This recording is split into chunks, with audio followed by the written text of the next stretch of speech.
तुम्हारे अंदर काबिलियत की कोई कमी नहीं है, क्योंकि अगर होती तो तुम्हारे दिल में ये सपना पैदा ही नहीं होता। तुम्हारे अंदर हिम्मत की भी कोई कमी नहीं है, क्योंकि डॉक्टर बनने का सपना कमजोर लोग थोड़ी ना देखते हैं। कमी है तो सिर्फ समय की, समझ की। नीट 2026 में केवल 100 दिन रह गए हैं, और ये वही 100 दिन है जिसके बारे में लोग बात करते हैं कि काश उस समय पढ़ाई कर ली होती, काश उस समय थोड़ा और मेहनत कर ली होती, काश उस समय थोड़ा संभल गए होते। मैं तुमसे यहां पर तुम्हारी जिंदगी का हर दिन मांगने नहीं आया हूं, मैं तुमसे केवल 100 दिन मांगने आया हूं, क्योंकि मैं जानता हूं कि असफलता उतनी नहीं चुभती जितना इस बात का एहसास चुभता है कि हम और बेहतर कर सकते थे। बच्चों, नीट का पेपर ये नहीं देखेगा कि आप पढ़ाई करते समय कितने परेशान थे, वो ये नहीं देखेगा कि पढ़ाई करते समय आप कितने दबाव में थे, आप कितनी बार रोए थे, आप कितनी बार टूटे थे। वो केवल ये देखेगा कि आप कितने तैयार थे, और आने वाले 100 दिन आप कितने अच्छे से तैयारी करना चाहते हैं, कितनी ईमानदारी से तैयारी करना चाहते हैं। अपने फिजिक्स के डर को अगर अपने दिमाग से हटाना चाहते हैं तो इस वीडियो को एंड तक जरूर देखिएगा, क्योंकि मैं आपको आपके हिसाब से बताने वाला हूं कि आने वाले 100 दिन आप क्या कर सकते हैं। तो आने वाले 100 दिन में क्या करना है, ये बात हाईली डिपेंड करती है कि इस समय आपकी पोजीशनिंग क्या है। इस समय आपके मार्क्स 60 से कम आ रहे हैं, 60 से 100 के बीच में आ रहे हैं, 100 के ऊपर आ रहे हैं या 120 के ऊपर आ रहे हैं। इस बात पे डिपेंड करेगा कि हमें अगले 100 दिन में क्या करना है। अब एक सा गेम प्लान सारे बच्चों का नहीं हो सकता, इसलिए हम लोग सारे बच्चों के लिए अलग अलग गेम प्लान बनाएंगे। तो जितने बच्चे यहाँ पे 60 से कम वाले हैं वो भी देखेंगे इस वीडियो को। 60 टू 100 वाले क्या करना है वो उनको भी बताऊंगा मैं। 100 टू 120, 120 एंड अबव सारे बच्चों के लिए मैं अपना अपना आने वाले 100 डेज का प्लानर बताने वाला हूं। पर पहले कुछ कॉमन चीजें डिस्कस कर लेते हैं। सबसे पहले फिजिक्स को 2 भाग में डिवाइड कर लेते हैं, प्रायोरिटी 1 एंड प्रायोरिटी 2। प्रायोरिटी 1 में मैंने वो चैप्टर्स उठा लिए हैं जिन चैप्टर्स में सबसे ज्यादा वेटेज है, जिनमें आप थोड़े बहुत एफर्ट डालेंगे तो आपको आउटपुट भी मिल जाएगा, आप उनको पढ़ के उनसे नंबर हासिल कर लेंगे, और पेपर में मोस्ट एक्सपेक्टेड जो क्वेश्चंस होंगे वो इन चैप्टर्स से आएंगे। लगभग 100 नंबर का पेपर इन चैप्टर्स से बनेगा। Electrostatics, current, capacitance, modern, ray optics, wave optics, unit and dimensions, kinematics, NLM, work पर energy, centre of mass and EMI and AC. और दूसरी लिस्ट मैंने बना दी है ऐसे टॉपिक्स की जिनकी आने की संभावना कभी कभी बोलते हैं ना 50-50 होती है। जैसे कि आपने पता है mechanical properties of solids, gravitation फिर भी आता है बट इजी आएगा। फ्लूइड्स थोड़ा सा पढ़ने में लेंदी, लेकिन क्वेश्चन आएगा तो फिर कभी बने कभी ना बने। सरफेस टेंशन के क्वेश्चंस कभी मुश्किल लगती है बच्चों को पढ़ने में। रोटेशनल मोशन पढ़ने में बहुत टाइम लगता है, लेकिन पता नहीं उसका आउटपुट आया ना आए। एसएचएम, तो ये थोड़े से लो वेटेज टॉपिक्स मैंने यहाँ पर लिस्ट डाउन कर दिए। अब इंपॉर्टेंट चीज, पेपर किस तरीके का आएगा, क्योंकि आगे के 3 महीने हमें क्या करना है, 100 दिन क्या करना है, वो हम रैंडमली डिस्कस नहीं कर सकते। हमें एक गेम प्लान बनाना है पेपर के हिसाब से। पेपर का क्या एक्सपेक्टेशन होना चाहिए? क्या 2025 जैसा पेपर आएगा, या पेपर 2024 जैसा थोड़ा आसान पेपर आएगा? नहीं, हम दोनों के बीच का एक पेपर लेके चलते हैं। हम ये मान के चलते हैं कि ना 24 या 23 जैसा आसान पेपर होगा, ना 25 जैसा बहुत टफ पेपर होगा। पेपर कैसा होना चाहिए? 20 से 25 क्वेश्चन मान लीजिए कॉन्सेप्ट क्लैरिटी बेस्ड क्वेश्चन है, मतलब बहुत आसान भी नहीं और बहुत टफ भी नहीं। अगर ठीक ठीक आपके कॉन्सेप्ट क्लियर हैं तो ये 20 से 25 क्वेश्चन आप कर पाएंगे। 10 से 15 क्वेश्चन मान के चलते हैं मॉडरेट लेवल के आएंगे, थोड़े कैलकुलेटिव आएंगे जैसे 2025 के क्वेश्चन आए थे। और 5 से 10 क्वेश्चन बिल्कुल हाई थिंकिंग ऑर्डर के क्वेश्चन है, जो ऑलमोस्ट किसी भी बच्चे से नहीं बनेंगे या बहुत ही मुश्किल से किसी बच्चे से बन पाएंगे। ऐसे पेपर में गुड स्कोर 120 के आसपास माना जा सकता है, क्योंकि 20 से 25 क्वेश्चन जो आसान वाले इजी कैटेगरी के हैं उनमें से आप 70 नंबर निकाल सकते हैं, और 10 से 15 क्वेश्चन जो मॉडरेट कैटेगरी है उनमें से 15 से 20 नंबर निकाल के, 30 नंबर निकाल के आप कम से कम स्कोर को 100 टू 120 गुड स्कोर मान सकते हैं। तो मैं इसमें अभी 120 लिखता हूं, बीइंग ऑप्टिमिस्टिक कि 120 will be a good score. तो हम सबका टारगेट होना चाहिए कि भैया 120 पे तो पहुंचना ही पहुंचना है, राइट। अब जो बच्चे ऑलरेडी 120 के मार्किंग पर है वो तो और ऊपर स्कोर अपना सोचना स्टार्ट कर दे, लेकिन यस, जो बच्चे 60, 70, 80 इस रेंज में ट्रैप्ड है वो 120 के स्कोर का टारगेट लेके चले। आगे बात करते हैं the rule, and the rule is very simple. आपको 3 चीजों पे फोकस करना है आने वाले 3 महीने में, और आप अपने में एक ड्रास्टिक इंप्रूवमेंट देखेंगे। पहली चीज, आपको मेमोराइज बहुत अच्छे से करना है। अगर आप चीजों को याद नहीं रख पाते, आप फॉर्मूले दिमाग से स्किप हो जाते, अच्छे से रिवीजन नहीं करते, तो फर्स्ट रूल इज मेमोराइज करना है अच्छे से। दूसरा, अगर आप क्वेश्चंस की प्रैक्टिस में कमी छोड़ते हैं तो आपको प्रैक्टिस बहुत ज्यादा करनी है, बहुत ज्यादा एफर्ट डालने। हो सकता है शुरू में बहुत चिड़चिड़ी मचे, शुरू में क्वेश्चंस ना बने, लेकिन you have to practise. And the third, is controlling your mistakes. क्योंकि अगर आप प्रैक्टिस करते हैं, मेमोराइज करते हैं और फाइनली पेपर में जब उसको सॉल्व करते हैं तो गलत करते हैं, तो भैया मिस्टेक तो हो रही है, तो नंबर तो नहीं मिलने। तो इन तीनों फैक्टर्स को आपको कंट्रोल करना है। कुल मिला के मेमोराइज करना है, प्रैक्टिस करनी है और मिस्टेक्स को कंट्रोल करना है, and this leads to guaranteed success. इसके बाद आपको 120 नंबर बड़े आसानी से मिल जाएंगे, बड़ी 3 चीजों को फॉलो करना पड़ेगा। ठीक है, so let's start the planner for someone. जो बच्चे यहाँ वीडियो को देख रहे हैं शायद 60 से बिलो हो सकते हैं या 70 के बिलो भी मान सकते हैं, उनके लिए कुछ प्लानर बनाते हैं। सबसे पहले 100 दिन है हमारे पास, हम उसको 3 फेजेस में डिवाइड कर लेते हैं, फेज 1, फेज 2 एंड फेज 3। जो फर्स्ट फेज है वो मैंने 1 to 60 डेज रखा है। इसमें आप लोग को टारगेट करना है अपना सिलेबस, क्योंकि जिनका बच्चों का 60 नंबर से कम आ रहा है उनका सिलेबस भी बहुत पेंडिंग होगा। तो भैया सिलेबस टारगेट करिए और सिलेबस में भी प्रायोरिटी नंबर 1 के जो मैंने चैप्टर्स थे ना उनको टारगेट करिए। तो प्रायोरिटी नंबर 1 के चैप्टर्स को टारगेट करके आप 100 नंबर हासिल कर सकते हैं बहुत आसानी से। इसलिए प्रायोरिटी नंबर 1 के चैप्टर्स को पूरे अच्छी तरीके से घोट के पी जाइए। अब इसको पीने का तरीका क्या रहेगा, इसको घोट के पीने का तरीका क्या रहेगा? पहली बात तो लेक्चर्स देखिए, दूसरी बात आप 50 क्वेश्चंस ईच चैप्टर पे फोकस करिए। तो कम से कम 50 क्वेश्चन कह रहा हूं मैं, ज्यादा कर सकते हैं तो 100 तक भी जा सकते हैं, बट कम से कम 50 क्वेश्चन आपको हर चैप्टर पे सॉल्व करने ही करने हैं, वो भी मिक्स्ड कॉन्सेप्ट, एक जैसे नहीं, 50 क्वेश्चन मिक्स कॉन्सेप्ट। दूसरा, आपको नीट पीवाईक्यूज पे फोकस करना है। जो नीट के जितने भी पुराने साल के पेपर्स के क्वेश्चंस हैं वो सारे पेपर्स के क्वेश्चन आपको लगाने हैं, क्योंकि हर साल कुछ ना कुछ portion of the paper repeat होता है। तो बिल्कुल एग्जैक्टली डेटा के साथ तो रिपीट नहीं होगा, बट यस कुछ क्वेश्चन सेम कॉन्सेप्ट में रिपीट होते हैं। सो नीट पीवाईक्यूज पे आपको फोकस करना है। इसके दौरान आपको तीसरी चीज ध्यान देनी है, जो 1 to 60 डेज में आपको ध्यान देना है, आपको वीकली टेस्ट देने हैं। और ये जो वीकली टेस्ट देंगे आप, ये वो टेस्ट होंगे जो टॉपिक वाइज होंगे, या बोल सकते हैं पर्टिकुलर जो हफ्ते भर आपने पढ़ाई करी होगी उस पे आधारित होंगे। So focus on weekly test. ठीक है, 7 डेज में आपको एक टेस्ट देना है और ये आपका टॉपिक वाइज टेस्ट होगा। This will be topic wise, और आई कैन से कि चैप्टर वाइज टेस्ट होगा। ठीक है, अब 60 to 80 डेज में आपका क्या प्लानर होना चाहिए? तो फर्स्ट 1 to 60 डेज में आपको maximum portion of the syllabus cover कर लेना है। आज जो भी डेट आपके लेके चल रहे हैं, आज से 60 दिन देख के चलिए। 60 दिन में आपकी पूरी प्रायोरिटी 1 कंप्लीट होनी चाहिए, पूरी प्रायोरिटी 1 कंप्लीट होनी चाहिए एनी हाउ।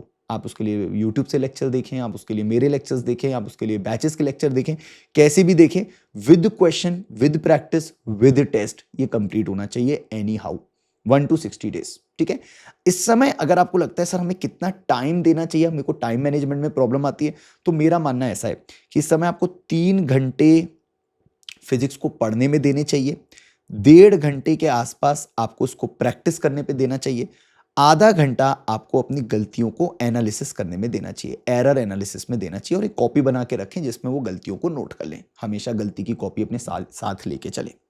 60 to 80 डेज में क्या किया जा सकता है? अब 60 to 80 डेज में आप सबसे पहले फोकस करेंगे रिवीजन नंबर 1 पे। रिवीजन नंबर 1 में क्या फोकस किया जाएगा कि हमने जितने भी चैप्टर्स पिछले 60 दिनों में पढ़े हैं वो सारे चैप्टर्स एक बार रिकॉल किए जाएंगे बहुत अच्छी तरीके से। और यहां काम स्टार्ट होता है रटने का, याद करने का, फॉर्मूला रिवीजन। तो फॉर्मूले इतने अच्छे से याद कर लेने कि दिमाग से स्किप ही ना हो, क्योंकि पेपर में अगर फॉर्मूला बेस्ड क्वेश्चन आता है तो हमसे वो नहीं छूटना है, हमको वो करना ही करना है। ऐसे 15 क्वेश्चन, 17 क्वेश्चन, 18 क्वेश्चन जिनमें डायरेक्ट फॉर्मूले फिट होते हैं, डायरेक्ट चीजें फिट होती हैं, वो क्वेश्चन हमें टारगेट करने ही करने हैं। तो फॉर्मूले स्किप नहीं करने, सारे फॉर्मूले आपको याद करने हैं विद कॉन्सेप्ट, विद एग्जांपल्स, उसके करस्पॉन्डिंग एग्जांपल्स, क्या टीचर्स ने आपको कराएं, क्या एजुकेटर्स ने आपको कराएं, उनके फॉर्मूले भी आपको साथ में रिवाइज करते हुए चलना है। तो रिवीजन नंबर 1 होगा, फॉर्मूले रिवाइज होंगे, यहाँ पे आपके शॉर्ट नोट्स बनेंगे।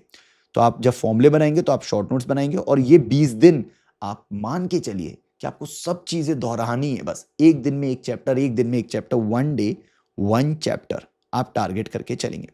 इस टाइम आप पहली बार अच्छी तरीके से अपना पहला क्लस्टर टेस्ट देंगे, मैं कह सकता हूं यूनिट वाइज टेस्ट देंगे। ठीक है, तो यूनिट वाइज टेस्ट कैसे हो सकते हैं कि आपने इलेक्ट्रोस्टैटिक्स से लेकर के करंट इलेक्ट्रिसिटी का पूरा टेस्ट दे दिया, फिर आपने optics, wave optics, modern physics, इसका पूरा एक टेस्ट दे दिया, आपने पूरी कंप्लीट मैकेनिक्स का एक टेस्ट दे दिया, जिससे आपके दिमाग को स्विच करने की आदत पड़ जाए। क्योंकि अगर पेपर के टाइम पे आप टॉपिक वाइज टेस्ट पर करके गए और सीधा फुल टेस्ट में बैठेंगे तो दिक्कत आएगी। तो इस टाइम आप यूनिट वाइज टेस्ट देंगे और टेस्ट की फ्रीक्वेंसी भी थोड़ी सी इंक्रीज करेंगे। तो 60 to 80 डेज में मान के चलिए कि आपको कुल मिला के 6 टेस्ट देने हैं। अब 6 टेस्ट देने तो मतलब हर 3 दिन में टेस्ट देना पड़ेगा, राइट? तो हर 3 दिन में आप एक टेस्ट देंगे, उस टेस्ट का एनालिसिस करेंगे। इसके लिए आप 6 आवर्स अलग से रखेंगे, जिसमें 3 घंटे 20 मिनट का आप टेस्ट दिया करेंगे और अलग से 3 घंटे उसका एनालिसिस, उसकी सॉल्विंग, क्योंकि पूरा पेपर तो आपसे सॉल्व नहीं हुआ होगा, तो पूरे पेपर को सॉल्व करके उसमें कहाँ गलतियां हुई, कौन से टॉपिक्स आपके अधूरे रह गए, वो आप कवर करेंगे। अगर इसमें आपके प्रायोरिटी 1 के कुछ टॉपिक्स के क्वेश्चन अभी भी नहीं बन रहे तो उनको बनाइए, उनको कोशिश करिए कि वो चैप्टर्स जो आपने पढ़े हैं कम से कम उनके क्वेश्चन आपसे बने। मैं आपको एक टारगेट देता हूं बच्चों, आप सबका टारगेट होना चाहिए, जो भी इस समय 60 के नीचे वाले बच्चे हैं, आप सबका टारगेट होना चाहिए कि पेपर में केवल, ये 60 से 80 दिन वाला टारगेट बता रहा हूं, पेपर में 25 क्वेश्चन करके आने, 25-26 क्वेश्चन आपको करके आने इन 60 से 80 दिनों के अंदर।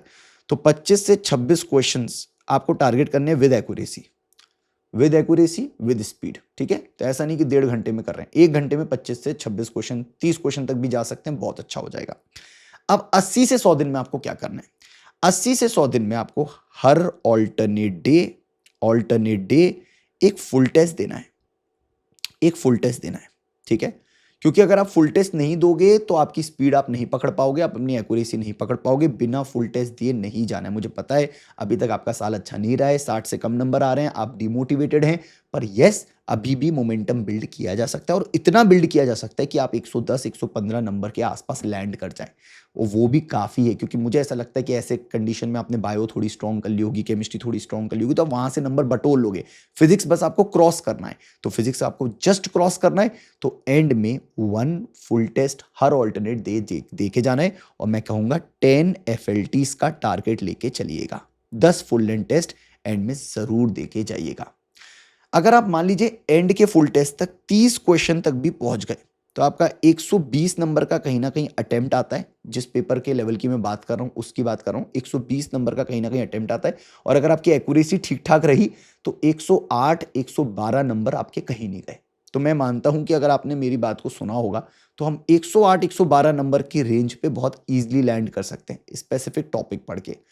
अब अगर आपको लगता है नहीं सर हम 60 के बिलो तो नहीं है, लेकिन हमारी रेंज 60 to 100 है, जो मोस्ट ऑफ द बच्चों की होती है, इतने साल से मैं पढ़ा रहा हूं, 60 to 100 के बीच में ज्यादा से ज्यादा बच्चे लाए करते हैं। और इन बच्चों को कुछ नहीं चाहिए, थोड़ा सा पुश चाहिए, थोड़ी सी चीजें सही करनी है और वो 120 तक आराम से पहुंच जाएंगे। करना क्या है वो सुन लीजिए। अब आपको टीयर 1 या प्रायोरिटी नंबर 1 जो मैंने आपको चैप्टर्स बताए थे वो तो करने ही है, साथ ही साथ अगर आपको लगता है कुछ और चैप्टर्स भी आप कर सकते हैं तो आप SHM कर लीजिए, इसके साथ साथ वेव्स कर लीजिए और थर्मल फिजिक्स कर लीजिए, थर्मल फिजिक्स कर लीजिए। ये SHM वेव्स थर्मल फिजिक्स कम से कम आपके जो अटेम्प्ट है उसको बढ़ा देंगे, राइट? अगर आपको लगता है आपको पूरा सिलेबस पढ़ने में आपका दिमाग में सब कुछ उतर जाता है तो मत पढ़िए पूरा सिलेबस। ये मैं केवल उन बच्चों के लिए बोल रहा हूँ जो 60 to 100 के बीच में फंसे हैं। देखिए अभी सुन करके लग रहा होगा नहीं सर आप तो सिलेबस छोड़ने की बात कर रहे हैं, लेकिन मैं सच्चाई की बात कर रहा हूँ। मुझे पता है आप सिलेबस पढ़ भी लेंगे तो आप उसको मेमोराइज नहीं कर पाएंगे पूरा। तो इसलिए बेटर इज कि आप प्रायोरिटी बनाएं, पहले उन चैप्टर्स को कवर कर लें। अगर सारा कवर हो जाता है बहुत अच्छी बात है, अच्छी तरीके से। बट अगर प्रायोरिटी नंबर 1 ही कंप्लीट नहीं है आपकी तो प्रायोरिटी नंबर 2 पे केवल इनको टारगेट करें, SHM वेव्स और थर्मल फिजिक्स को, जो कि आपकी क्लास 11th की सेकंड बुक होती है। आप फ्लूइड्स मत पढ़िए, आप ग्रेविटेशन पे अगर लगता है आपको थोड़ा सा फोकस करके आप एक दिन 1 शॉट देख के पढ़ सकते हैं तो पढ़ लीजिए, लेकिन जितने चैप्टर्स पढ़िए उन पे प्रैक्टिस करिए। मेरे हिसाब से आपको आने वाले 60 दिन में कम से कम 2000 सवाल, 2000 क्वेश्चंस का टारगेट बनाना है, 2000 क्वेश्चंस का टारगेट बनाना है। मतलब आपको प्रैक्टिस पे बहुत ध्यान देना है। आपकी थ्योरी हो सकता है थोड़ी अच्छी हो लेकिन आपकी प्रैक्टिस में बेहद कमी है। ये बात मैं खुद पता है, मैं बच्चों से मिल चुका हूँ, बच्चों को समझता हूँ कि भाई बच्चे प्रैक्टिस नहीं करते हैं, क्वेश्चन लेके बैठे रहते हैं 10-10 मिनट तक। तो भाई प्रैक्टिस करनी है बहुत ज़्यादा। तो आपको टारगेट बना के चलना है। मैं आपको एक टारगेट देता हूँ कि आप अराउंड लेके चले 40 क्वेश्चन ईच डे। तो वो घुमा फिरा के कहीं ना कहीं 2000 सवाल के आसपास आप पहुंच जाएंगे, ठीक है? तो 40 क्वेश्चंस ईच डे का टारगेट लेके चले, 1 डे 40 क्वेश्चंस। लगभग आप 2 घंटे स्पेंड करेंगे, 1.5 घंटे स्पेंड करेंगे अपने क्वेश्चन प्रैक्टिस पे। आपका 60 to 80 डे का प्लानर थोड़ा अलग होगा, क्योंकि 60 to 80 डे में आप अपना FLT देना स्टार्ट करेंगे। तो आप अपने फुल लेंथ टेस्ट यहीं देना स्टार्ट करेंगे, क्योंकि इस समय ये 1 to 60 डेज में आपने क्लस्टर टेस्ट देने हैं। तो यहाँ आपको क्लस्टर टेस्ट देने हैं जिसमें आप टॉपिक्स की मिक्सिंग करके टेस्ट देंगे, और 60 टू 80 डेज में आपको अपना FLTs देने हैं, फुल लेंथ टेस्ट देने हैं। तो आपका पहला फुल लेंथ टेस्ट यहाँ से 60 दिन बाद अलाइंड होना चाहिए। अब चाहे वो 15 मार्च हो, चाहे वो 20 मार्च हो, चाहे वो 25 मार्च हो, जो भी दिन पड़ रहा हो, उस समय अपना पहला फुल लेंथ टेस्ट आपको देना है।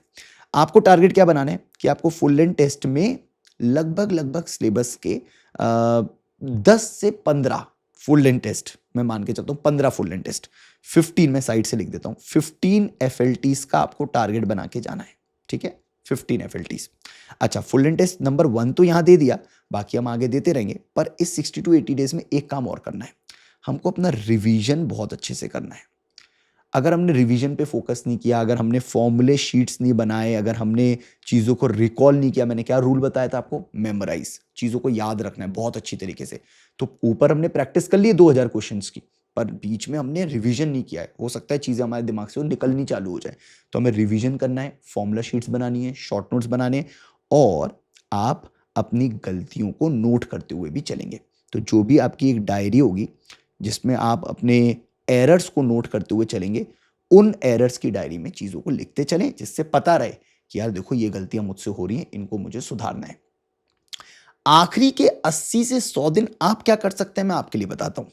आप FLTs तो दे ही रहे होंगे, पर आपके लिए एक बहुत अच्छी चीज है, आप स्पीड प्लस एक्यूरेसी पे फोकस करिए। क्योंकि मुझे पता है कि आप में से बहुत सारे स्टूडेंट हैं जो अटेम्प्ट शायद 140 नंबर का करते हैं, लेकिन घुमा फिरा के कट पिट के नंबर कहाँ जाते हैं, 70, 80, 85, 90, 95 ऐसे नंबर। और ऐसे भी बहुत स्टूडेंट हैं जो बैठे रहते हैं 1 घंटे, लेकिन 1 घंटे में फिजिक्स ही अटेम्प्ट नहीं हो पाती, फिर अटेम्प्ट ही हो पाता है 80-85 का। तो या तो वो स्पीड से हार रहे हैं या एक्यूरेसी की वजह से हार रहे हैं। तो आपको अपनी स्पीड और एक्यूरेसी पे काम करना है। और स्पीड और एक्यूरेसी पे कैसे काम किया जाता है बताइए, सोचिए कैसे किया जाएगा। केवल टेस्ट देके, केवल टेस्ट देके, फोकस बढ़ा के टेस्ट देके, फोकस बढ़ा के टेस्ट देके, स्पीड और एक्यूरेसी पे तभी काम हो सकता है। इसका कोई बच्चों जड़ी बूटी नहीं है, इसकी कोई जादू की छड़ी नहीं है। केवल आप ज़्यादा टेस्ट देंगे, टाइम मैनेजमेंट होगा, आप सामने टाइमर लगा के देंगे। शुरू के टेस्टों में आपके टेस्ट छूटेंगे, बाद के टेस्टों में आप उसको पकड़ना स्टार्ट कर देंगे, क्योंकि शुरू से आपको पता होगा टेस्ट छूटने वाला है। वही एक्यूरेसी के साथ होता है, जब आप क्वेश्चन में गलतियां करते जाते हैं, आपको याद आ जाता है कि मैं गलतियां करते आ रहा हूं, तो अब आप क्वेश्चंस को क्रॉस चेक करना स्टार्ट कर देते हो, आपकी एक्यूरेसी इंप्रूव होनी स्टार्ट हो जाती है। तो there is no other rule, आपको जितने ज्यादा टेस्ट देंगे, जितनी बार रिवीजन करेंगे, उतना आपका फायदा होगा। बात करते हैं 100 टू 120। 100 टू 120 में क्या करना चाहिए बच्चों को।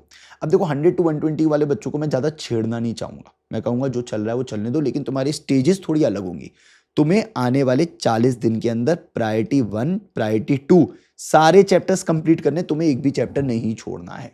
हाँ, तुम एक काम कर सकते हो, तुम एडवांस पे मत जाओ, जैसे रोटेशनल मोशन हो गया, फ्लूइड्स हो गया, वेव्स हो गया, इनके बहुत कॉम्प्लेक्स क्वेश्चंस पे मत जाओ, इनकी इजी क्वेश्चंस पढ़ो। लेकिन प्रायोरिटी 1, प्रायोरिटी 2 का सारा चैप्टर्स तुम्हें कवर करके जाना है, एक भी, तुम्हें कसम है, एक भी चैप्टर तुम्हें छोड़ के नहीं जाना है। 40 दिन है तुम्हारे पास सारे चैप्टर्स कवर करने के लिए। तुम अभी से क्लस्टर टेस्ट देने स्टार्ट कर दो, अभी से तुम्हारे क्लस्टर टेस्ट तुम देने स्टार्ट कर दो।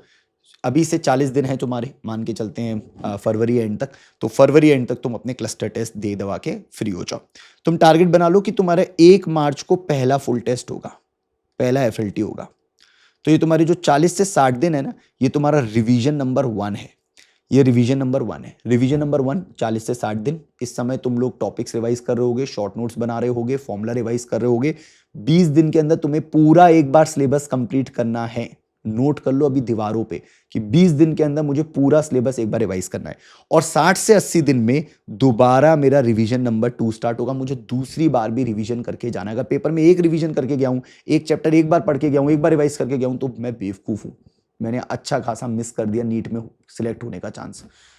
40 दिन में मैंने पूरा सिलेबस कवर करना है, 40 से 60 दिन में पहला रिवीजन पकड़ना है, 60 से 80 दिन में मुझे दूसरा रिवीजन पकड़ना है।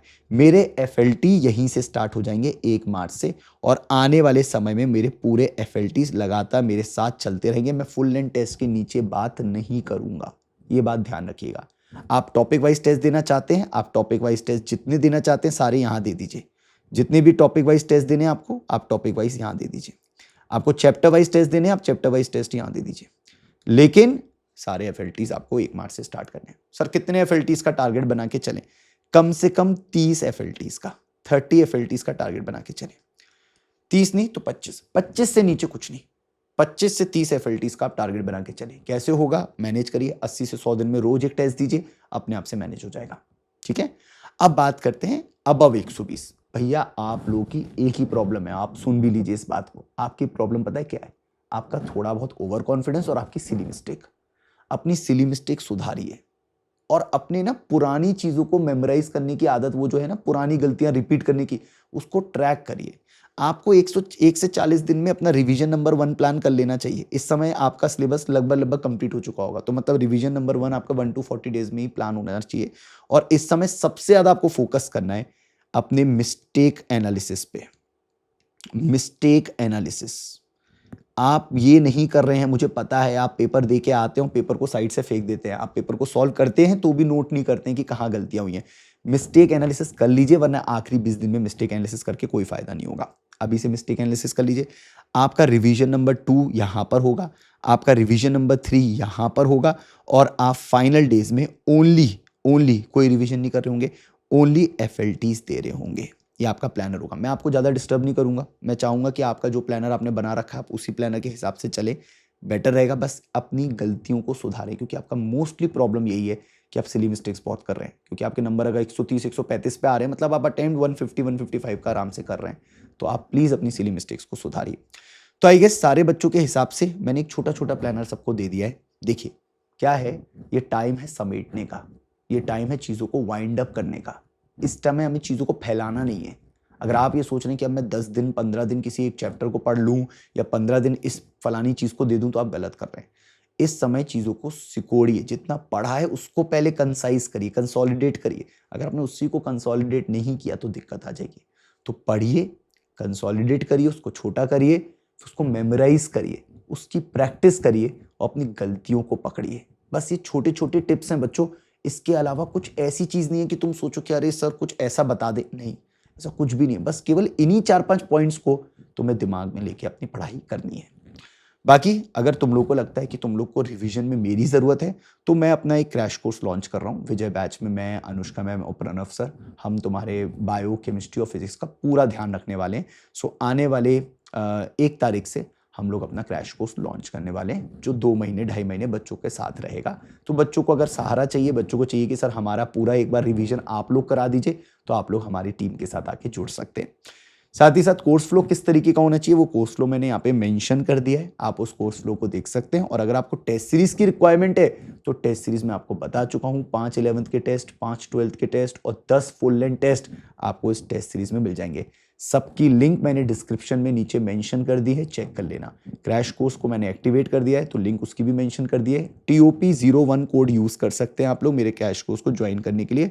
You can use the code TOP01। तो आप कोड ज्वाइन कर लेंगे तो आप मेरे एक्सक्लूसिव ग्रुप्स में आ जाएंगे। मैं आपको अपनी एक्सक्लूसिव शीट्स और अपने एक्सक्लूसिव नोट्स भी प्रोवाइड कर दूंगा। सो TOP01 is the code for it. ठीक है, सारी लिंक्स मैंने डिस्क्रिप्शन में मेंशन कर दी हैं। बाकी आने वाले 100 दिन मैं तुम्हारे साथ हूं, बिल्कुल परेशान मत होना। जैसी तैयारी चल रही है बस उसको कंटिन्यू करना और बिल्कुल डीमोटिवेट मत होना। अगर तुम्हें लगता है कि तैयारी और अच्छी की जा सकती है तो करो उसको। जो भी इंप्रूवमेंट तुम्हें फील हो रहे हैं करे जा सकते हैं, करो। 10-10 15-15 मिनट दिन के कहीं खराब हो रहे हैं तो उनको बचाओ, और रात तक, दिन तक 1-1.5 घंटे का समय एक्स्ट्रा निकल आएगा। तो भैया ये समय अपने आप को मोटिवेटेड रखने का है। अपनी तबीयत पे ध्यान रखो, अपनी फिजिकल हेल्थ का ध्यान रखो, और पूरी शिद्दत से, ईमानदारी से पढ़ाइयों में भिड़ जाओ। तो मिलते हैं नेक्स्ट वीडियो में। बाय।